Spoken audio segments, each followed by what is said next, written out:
Hello, dear friends. Welcome to Channel Crime Story Diaries. Rachel Del Tondo, a 33-year-old elementary school teacher at Midland School, adored her job and had an exceptional talent for educating children.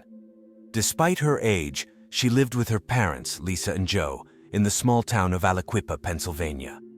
One day, Frank Katropa, whom she had known since childhood, entered her life. The man, being the son of a retired police officer, had put in a great deal of effort to build his own trucking empire. His business success was so impressive that a local online publication dubbed him the Wolf of Alikipa. Rachel was known for her kindness and special attention to troubled students. "She's a beautiful girl with a big, sincere heart. I was head over heels in love with her," Frank said of his former fiancée. However, despite their mutual feelings, their relationship lacked stability, according to Rachel's friend Jen Glovan. The girl dreamed of getting married and having children, so she often asked wistfully when she would finally put on the coveted wedding ring. Being of Italian descent, she did not dare to move in with her beloved before the official marriage, so as not to upset her family. Instead, Rachel kept pushing Frank to take the decisive step, as they had been dating for 5 long years. Finally, the long-awaited moment arrived. During a romantic trip to Paris, Frank proposed to his beloved, gifting her a luxurious 6-carat diamond engagement ring. The happy bride immediately called her mother to share the joyful news and immersed herself in wedding preparations. Although the girl was completely satisfied with the terms of the prenuptial agreement proposed by Frank, Rachel eventually refused this idea under pressure from her mother. Because of this, the preparation for the celebration slowed down sharply, and friction and misunderstandings began to arise in the couple's relationship. The attitude of the bride's relatives towards Frank noticeably worsened. "The more I distanced myself, the more Rachel was jealous," Frank recalled. During one of the weekends when he was watching the Super Bowl game with his friends, including some girls, the bride was insanely jealous, and Katropa considered it a manifestation of paranoia. A year had passed since then, but although the couple had postponed the wedding, their romance continued. Every year, a grand party was held in honor of Frank's birthday at a bar in downtown Alikipa. Rachel and her friends, Jen Glovan and Matt Motz, attended one of these celebrations. Meeting after several months apart, an alarmed Jen noticed striking changes in her friend. She seemed nervous, not at all like her former self. "Rachel, I feel that something is wrong. I don't know for sure what it is, but you're doing something very bad and I'm worried about you," Glovan sincerely confessed. Her words infuriated the birthday girl, and without much thought, she hit Jen in the face, something that had never happened before. A fight was brewing, which Frank noticed and immediately rushed to separate the girls. A tearful Glovan shouted at him, "Please ask her what she was doing in the car at night with some guy." Thus, she broke her promise to keep her friend's secret, taking revenge for the offense. Jen told Frank that almost a year ago, on the same weekend when he was hanging out with other girls, Rachel had done something that threatened her career and their relationship.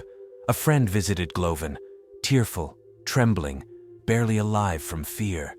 Through tears, she confessed about an incident with 17-year-old football player Sheldon Jeter, whom she had known since she worked as a teacher's aide at his school. Since then, they had become friends. Around 11:30 at night, Sheldon sent her a Facebook message saying he urgently needed to talk. Rachel agreed to meet. When the guy got into her car in the front seat, the cops pulled up to check on them. "It's okay, officer. We're just talking," the girl assured them, calling Jeter her friend. The police asked if they had used drugs with the minor or had sex in the car. Rachel answered no to both questions, Jen recounted. Her friend begged her not to disclose this story to anyone, as she simply needed support due to the unpleasant situation. But Glovan felt that something was off. Hearing this story from Jen, Frank still believed Rachel's assurances that she only wanted to help the teenager. The girl complained that Glovan and Motz were spreading dirty rumors about her, allegedly that she was using drugs and cheating on her fiancé. After that, the couple stopped all communication with Jen and Matt. However, about a year later, Catropa realized that it was time to find out the truth about what had really happened between his girlfriend and young Jeter. With this goal in mind, Frank went to the Alikipa Police Department and asked the deputy chief, Joe Percival, to provide him with a report on the mentioned incident.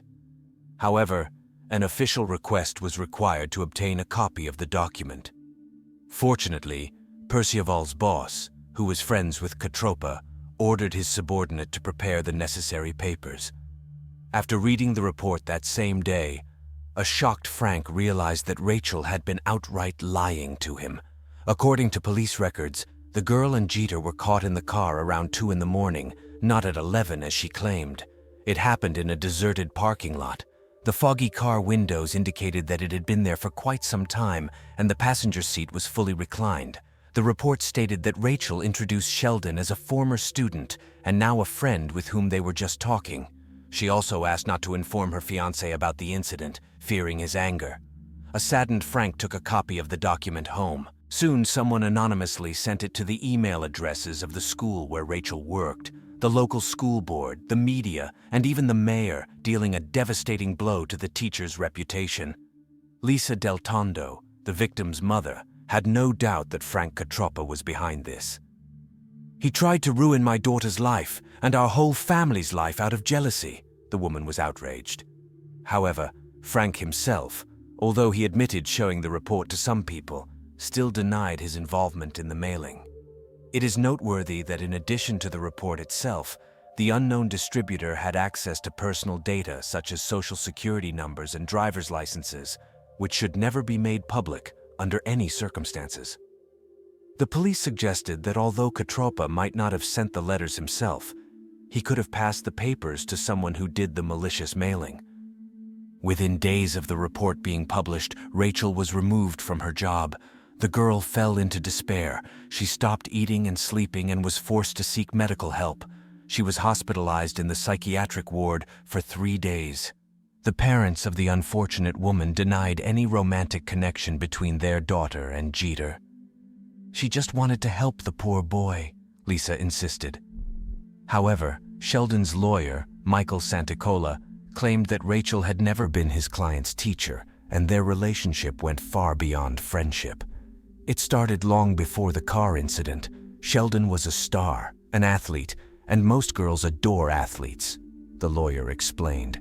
Jeter's uncle, Michael Moreland, confirmed that he suspected his nephew was having an affair with an older woman, as he had received an expensive Christmas gift, a luxurious watch from his passion. Attorney Santacola had no doubt that Sheldon and Rachel were carefully hiding their relationship. But the girl's mother refuted any hints of an intimate connection, insisting that her daughter was only helping the young man with his studies, and he mistook her kindness for love. Rachel always used to share her innermost secrets with her mom, but she never said a word about Jeter. However, that doesn't necessarily mean anything, Lisa pondered.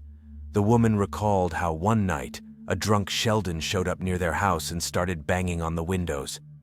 Lisa even had to point a pneumatic gun at the boy to make him go away. Jeter himself denied that such a thing had ever happened. By December 2017, the unemployed Rachel had completely withdrawn from her ex-fiancé and shut herself off from Sheldon. She became a recluse. Lisa, enraged by the abuse of her daughter, decided to act and turn to online media.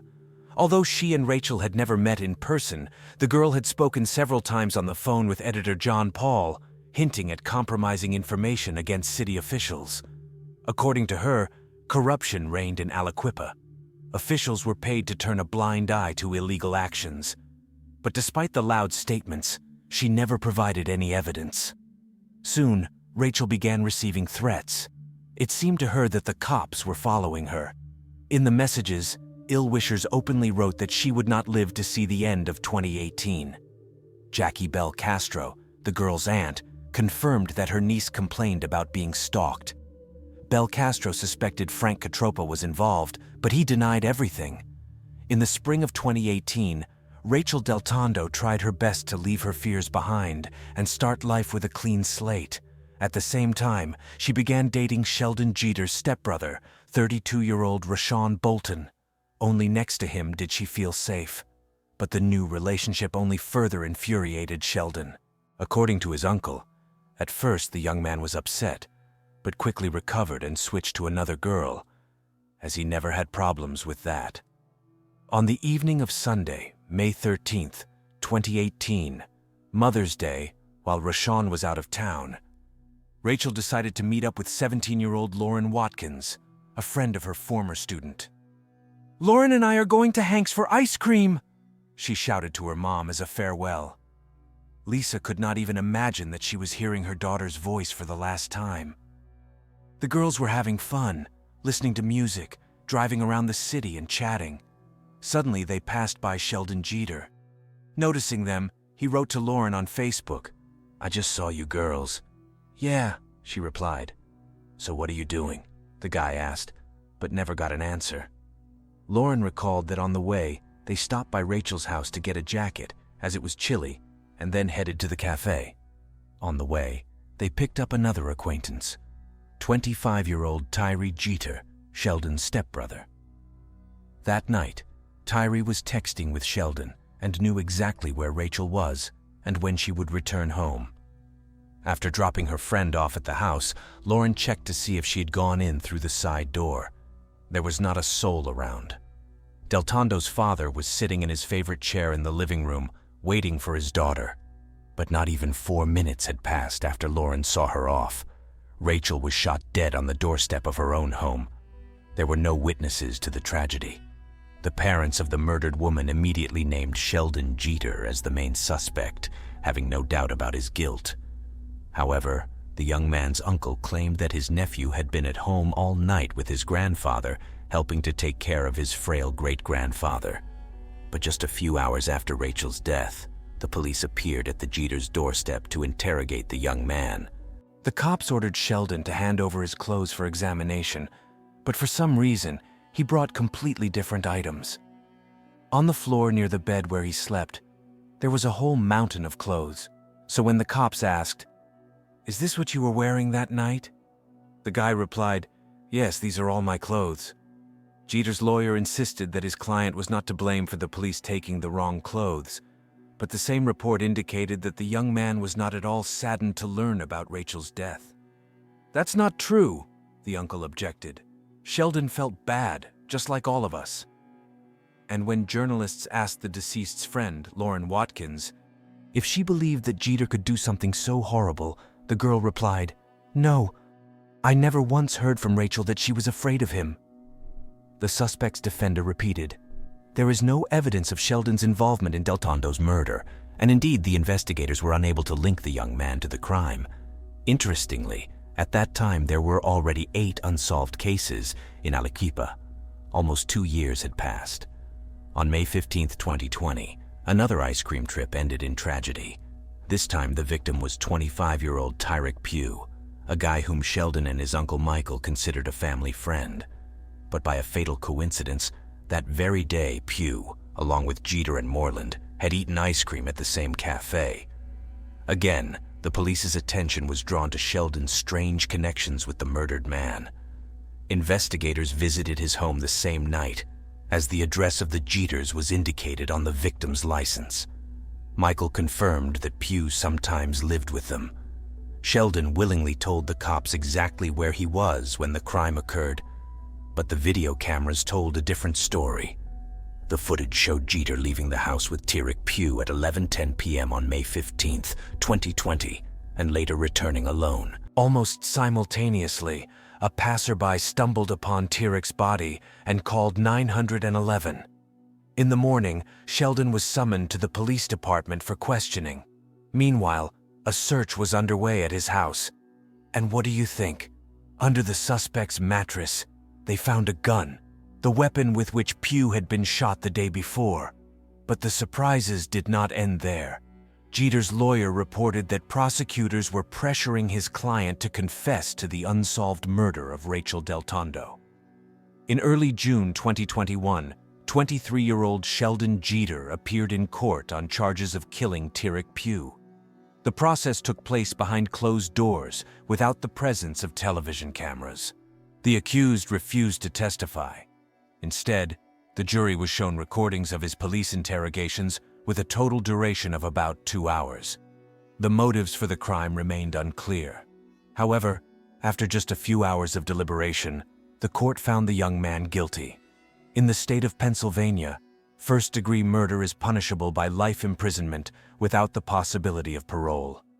Sheldon's arrest and trial in the Pew case once again drew attention to the mysterious death of Rachel Del Tonda.